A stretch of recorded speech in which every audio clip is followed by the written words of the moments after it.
يا أحبابي، الله سبحانه وتعالى يقول: قل يا عبادي الذين أسرفوا على أنفسهم لا تقنطوا من رحمة الله إن الله يغفر الذنوب جميعا إنه هو الغفور الرحيم. أنت عصيت الله وأذنبت وأسرفت على نفسك في الذنوب، مضى مدة من عمرك في معصية الله والضياع والبعد عن الله، خلاص ارجع إلى الله سبحانه وتعالى، ارجع إلى الله. هذه الآية تفتح باب الأمل، هذه الآية دعوة من الله جل وعلا لكل المذنبين.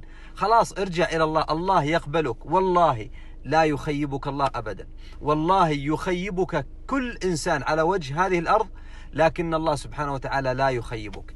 إذا أقبلت، إذا توجهت إلى الله، إذا صدقت مع الله، إذا تبت إلى الله، فإن الله سبحانه وتعالى لن يخيبك ولن يردك ولن يطردك ولن يبعدك. الله سبحانه وتعالى يقول سبحانه وتعالى في الحديث القدسي: يا ابن آدم لو بلغت ذنوبك عنان السماء ثم استغفرتني غفرت لك ولا أبالي.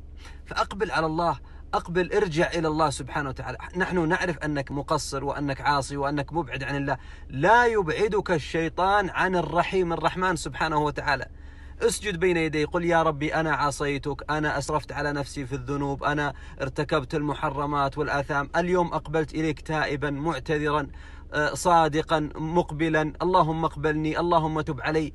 خلاص صفحة جديدة تفتح مع الله جل وعلا. أرجوكم ارجعوا إلى الله جل وعلا، اصدقوا مع الله سبحانه وتعالى، ذوقوا لذة القرب من الله سبحانه وتعالى. أسأل الله سبحانه وتعالى أن يرزقنا وإياكم التوبة وأن يتوب علينا إنه هو التواب الرحيم.